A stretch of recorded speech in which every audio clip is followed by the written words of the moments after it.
lain di luar kesehatan. Misalnya Pak, tadinya di puskesmas, kemudian dipekerjakan atau diberi tugas tambahan di instansi non-kesehatan. Bagaimanakah dengan posisi jabatan fungsional yang bersangkutan, dan bagaimana pula dengan angka kredit dan dupak sebagai salah satu syarat untuk kenaikan jenjang jabatan? Barangkali itu Pak. Kan juga di luar satkernya gitu ya Bu ya. Iya, siap. Orang pejabat fungsional dia ditempatkan juga di instansi lain di luar satkernya. Iya. Silakan Bu, nanti tentukan dia ada tugas utama di satkernya dia gitu ya. Misalnya dia dari puskesmas ditempatkan juga nanti misalnya di brigade siaga bencana katakanlah di dinas kesehatan, atau nanti di satgas misalnya. Sekarang ini karena masih pandemi ada satgas misalnya ditempatkan di sana, juga diperbantukan di sana. Silakan Bu, ya silakan. Kami menemukan hal itu banyak di tahun 2020 sejak bulan Maret, sejak pandemi. Jadi ada teman-teman ini sebagai pejabat fungsional, dia di Rumah Sakit Pusat Angkatan Darat Gatot Subroto gitu ya, atau di Rumah Sakit Polri. Tapi dia PNS-nya Bu di sana, PNS dan CF. Nah, itu ditempatkan karena pandemi ditempatkan di Rumah Sakit Darurat COVID Atlet. Ya, ditempatkan secara bergilir gitu ya. Misalnya 1 bulan gitu, atau 3 bulan, maksimal 3 bulan. Nah, artinya ketika dia ditempatkan di Rumah Sakit Darurat COVID Wisma Atlet, tentu dia tidak mengerjakan pekerjaan di RSPAD ya. Karena dia udah base camp-nya di Wisma Atlet. Pekerjaannya apa yang dia lakukan? Ya, pekerjaan sebagai perawat, pekerjaan sebagai dokter, ya memang itu yang mereka kerjakan di Wisma Atlet. Ya. Bagaimana caranya mereka mendapatkan angka kredit? Dengan surat tugas, Bu. Ada surat tugas dari RSPAD Gatot Subroto kepada yang bersangkutan untuk ditempatkan di Rumah Sakit Darurat COVID Wisma Atlet. Dalam rangka apa? Apa dasarnya? Dalam rangka bencana nasional, ada perpresnya. Nanti di tempat Ibu juga begitu. Misalnya dia di puskesmas, ditempatkan atas dasar apa? Oh, permintaan lisan dari Pak Bupati. Permintaan lisan itu dibuat surat tugas, Bu. Diformalkan pakai surat tugas. Ya. Diminta Pak Bupati ikut safari Ramadan misalnya. Ya kan, tim bakti sosial kesehatan safari Ramadan Pemda ini misalnya, Pemda Konawe. Silakan, nggak masalah. Dibuat surat tugasnya. Jadi ketika dia melaksanakan bakti sosial kesehatan itu kan dia melaksanakan sebagai tenaga kesehatan. Ada kegiatan-kegiatan yang dia lakukan. Silakan misalnya. Tapi memang ada yang agak berbeda. Misalnya dia dari puskesmas ditempatkan misalnya sebagai apa? Misalnya ya, tugas tambahannya sebagai misalnya ya, pengawas sekolah. Tadi Bu, yang kami sampaikan ada surat tugasnya. Nah, disebutkan di surat tugas itu kan ada Bu nanti. Ya, di surat tugas itu nanti ada ya. Ada alasannya ya. Ya, ada alasannya. Misalnya alasannya itu surat tugasnya bisa kepala dinas yang buat, bisa. Berdasarkan instruksi Bupati nomor sekian tahun sekian ya, mengenai ini, maka untuk ini dan seterusnya kami menugaskan ya, nama ini dan seterusnya. Itu nanti jadi dasarnya ya Bu ya, penilaiannya bisa dilakukan. Ya, tentu nanti penilaiannya berdasarkan apa tugas jabatan yang dia lakukan di tempat yang sekarang dia ditempatkan itu. Si Bu tadi, ya berarti dia ini Bu, contoh nih Bu ya, contoh ya, tadi saya menemukan di tempat lain misalnya ya, ada seorang perawat ditempatkan jadi di bagian sterilisasi alat, ya bagian sterilisasi alat. Ini tentu dia tidak bisa mengumpulkan angka kredit, tidak bisa lulus ketika diuji kompetensi.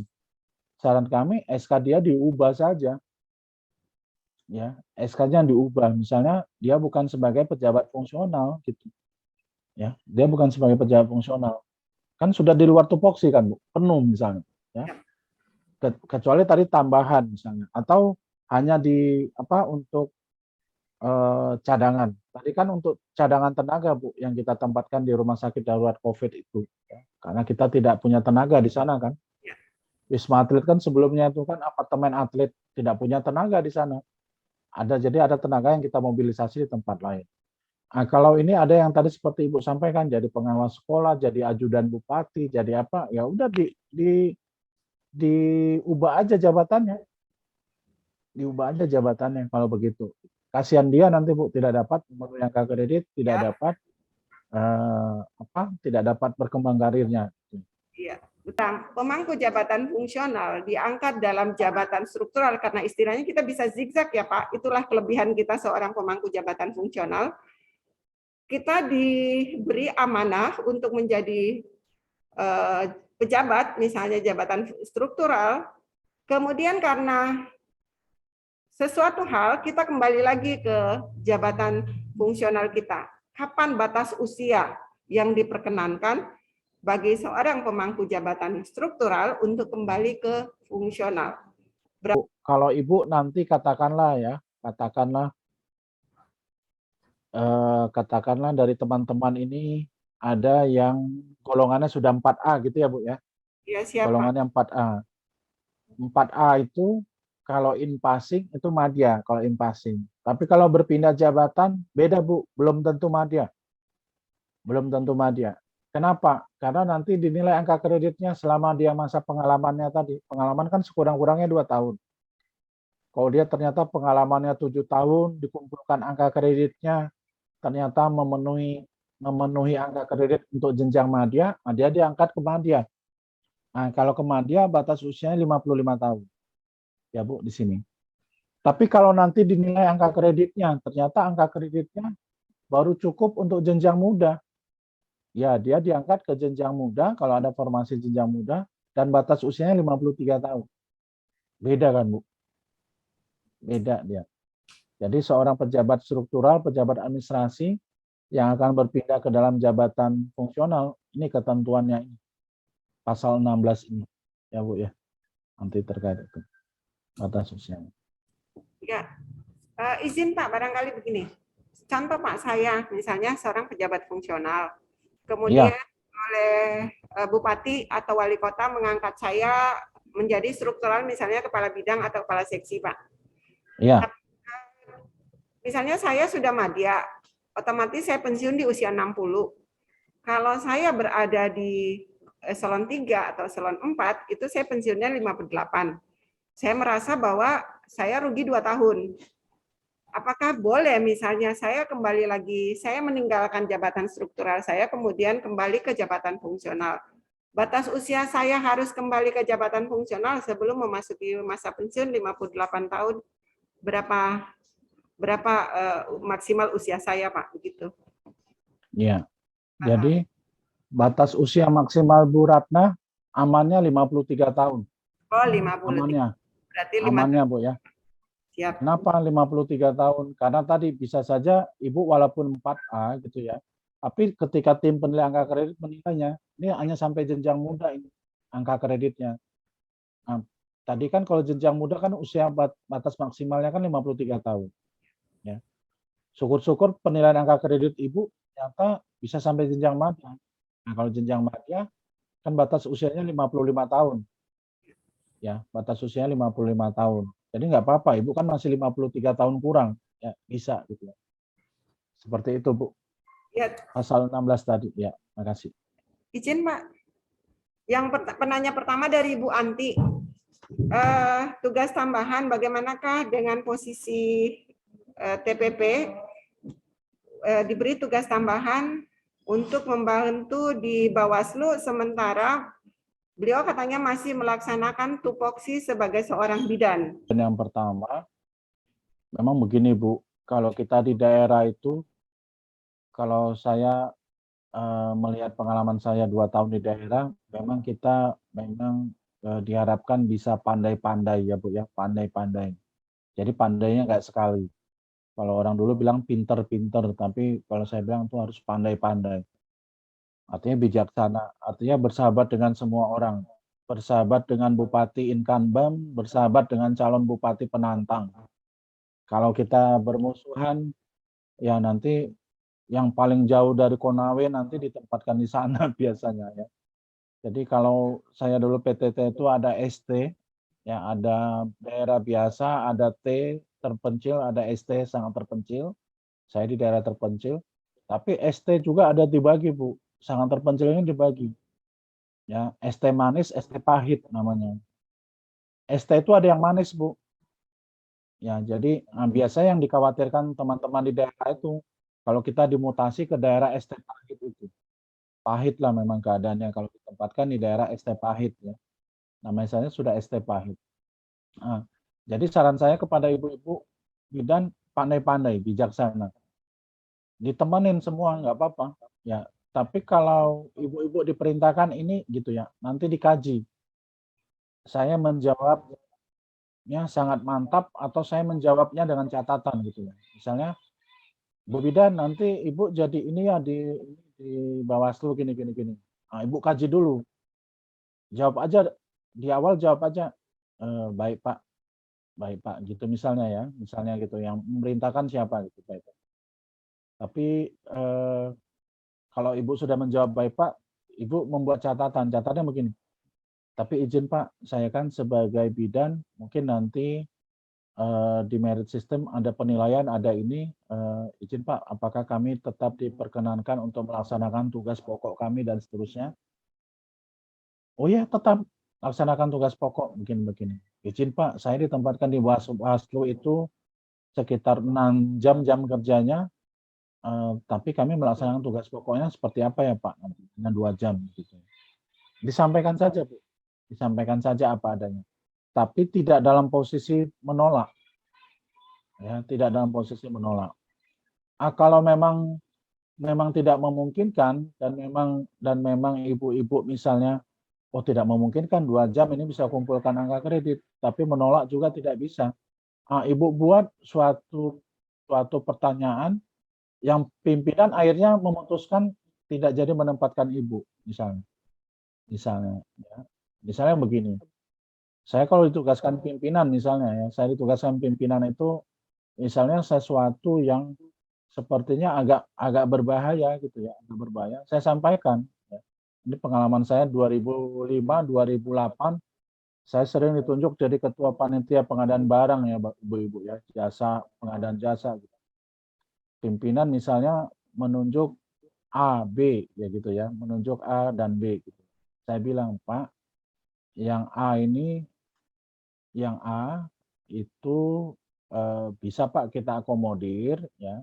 Yang B, perusahaan B juga bisa kita akomodir, tapi mohon izin Pak, mohon izin ya Pak. Gitu. Ya kenapa Jeff gitu. Yang A ini boleh nggak Pak kita hubungin yang bersangkutan atau Bapak hubungi yang bersangkutan agar kantornya bisa dicari alamatnya yang di jalan yang lebih besar Pak, bukan di gang. Bukan. Emang kenapa Jeffrey? Ya Pak, karena ada 17 perusahaan yang masuk dan 15-nya itu alamat kantornya di jalan utama. Nah, tapi 2 yang ini Pak, kebetulan alamatnya di gang, mohon izin Pak. Gitu. Jadi nanti kalau kita misalnya diaudit, ini akan tampak sekali Pak. Gitu. Kenapa yang alamatnya di gang itu yang dipilih, yang alamatnya di Jalan Gatot Subroto kalah. Ini ada apa kan begitu. Akhirnya kan pimpinan, oh tahu, oh iya ya gitu. Oh iya begitu gitu. Jadi gimana Jeff kalau gini? Itu mereka kalau merubah alamat kan nggak mudah gini-gini. Oh ya Pak, ada 15 pilihan yang lain. Ada 15 pilihan yang lain. Jadi kita memberi alternatif Bu kepada pimpinan gitu. Jadi tidak hanya mengatakan tidak bisa gitu. Jadi ada cara-cara Bu, ada cara-cara yang membuat kita bisa tetap selamat gitu ya. Sambil berdoa tentunya ya, sambil berdoa tentunya kita supaya semua yang kita kerjakan itu aman. Karena saya yakin sekali di daerah itu ibu-ibu sulit untuk menolak ya. Pilihan untuk menolak itu sulit ya. Karena tadi ada momok mutasi tadi ya. Kecuali ibu-ibu bilang gini, silakan Pak kalau saya tidak bersedia gitu. Ya nanti kamu saya mutasi, silakan Pak saya akan gugat ke PT UN. Bisa aja. bisa aja. Tapi itu biasanya yang berani menggugat-gugat gitu biasanya juga tidak punya dosa, Bu. Kalau kita punya dosa gitu ya, kalau kita punya dosa, kita gugat dicari penyakit kita, dicari dosa kita gitu. Udah kita pun selesai. Jadinya eh, menang jadi arang, kalah kalah jadi abu kan, Bu. Ya, menang jadi arang, kalah jadi abu. Nah, kalau kita masih punya dosa, ya sudah, ya harus pandai-pandai cari cari cara yang kira-kira eh, membuat pimpinan kita itu bisa apa? Bisa memutuskan dengan bijak. Itu saran saya, Bu. Itu terpulang tadi yang kasusnya mungkin bisa lebih dari Bawaslu. Kalau tadi kami contohkan itu pengadaan itu kan ngeri ya, Bu. Pengadaan itu ya. Ya, saya pernah juga ikut dalam tim pengadaan itu 1 tahunnya 450 miliar. Tahun kedua 465 miliar. Itu kan satu kaki udah di penjara, Bu. Satu kaki udah di penjara, ya kan? Sebenarnya gitu ya. Tapi kita harus hati-hati tadi, ya kan? Kalau udah tahu itu misalnya pengadaannya 465 miliar, gula pasir pun yang diberikan jangan diterima kan, Bu. Apalagi uang 1 miliar. Gula pasir aja seandainya diberikan ke kita, jangan diterima. Karena nanti gara-gara gula pasir ini kita kena juga itu. Kena untuk yang 465 miliar ini gitu. Itu contohnya, Bu. Itu contohnya kalau kita mau survive lah di dunia birokrasi ini. Di daerah saya yakin lebih banyak variasinya ya. Mungkin dalam skop yang lebih kecil ya, Bu ya. Kalau di kita di pusat ini variasinya ya paling gitu-gitu aja, konflik of interest-nya gitu-gitu. Yang gitu-gitu ya. Misalnya dulu saya jadi tim ya penyeleksi untuk masuk program bantuan tugas belajar dan lain-lain ya. Ada titipan tertentu misalnya ya dari macam-macam lah, Bu ya, yang organisasi-organisasi yang sangat kuat kan itu kan macam-macam ya. Ada yang instansi tertentu dari instansi yang menangani hukum misalnya ya. Ya kan beliau mengatakan saya sudah telepon atasan saudara gini ya. Saya bilang Pak silakan, semua orang kita layani, semua orang kita berikan bantuan asalkan sesuai ketentuan dan persyaratan gitu. Ya. Ada ini ponakan salah seorang yang sangat arogan begitu, saya bilang, "Loh ini saya sudah ngomong sama om saya." "Ya silakan.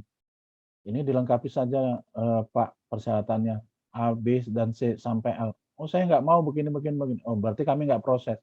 "Saya telepon om saya sekarang." "Iya silakan ditelepon." Ketika dia telepon omnya telepon saya, omnya big boss kita kebetulan ya, telepon saya, "Jeff itu kenapa nggak diproses, jangan dipersulit." "Nggak Pak, saya malah mengamankan Bapak." "Kenapa itu kan bisa dibantu?" "Iya Pak, ini soalnya di surat edaran kan ada 13 persyaratan dari huruf A sampai huruf M."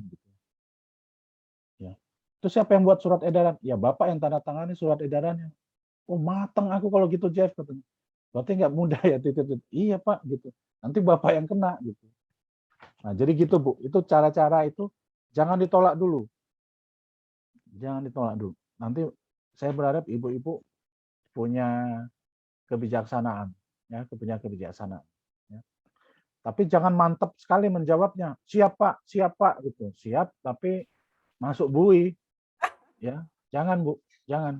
Kalau ibu ragu-ragu, jangan bilang siap, gitu.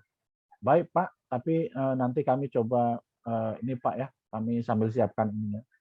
Jawaban baik itu lebih ini Bapak Ibu. Siap itu seolah-olah sangat loyal, tapi kita yang terjerumus. Kalau itu nggak clear perintahnya, jangan siap. Gitu. Lebih baik kata baik, gitu ya. Baik. Gitu.